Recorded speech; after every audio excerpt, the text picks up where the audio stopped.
tout le monde me disait mais c'est chez vous, c'est l'immeuble à côté. Nous sommes ce matin à Ain Saadeh, au nord-est de Beyrouth, où une frappe israélienne a visé un immeuble dans la soirée de dimanche.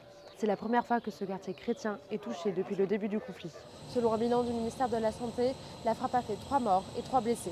Parmi eux, Père Mahawad, responsable des forces libanaises à Yarchouch, et sa femme Flavia, qui vivait au 2e étage. Une autre résidente a également perdu la vie alors qu'elle prenait un café chez le couple au moment de la frappe.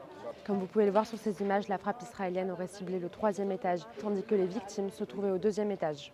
En fait, hier, il y a eu une très grande explosion. On a tout de suite su que ce n'était pas le mur du son, parce que c'était beaucoup plus fort.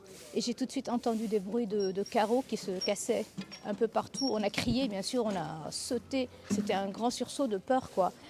Tout de suite, on a commencé à ouvrir les fenêtres, voir les voisins, et tout le monde était... Et puis j'ai senti une odeur de poudre très forte. Et j'ai su du coup que c'était vraiment très proche en fait, à cause de l'odeur et de la fumée. Aujourd'hui, on se dit qu'on n'est plus en sécurité nulle part au Liban.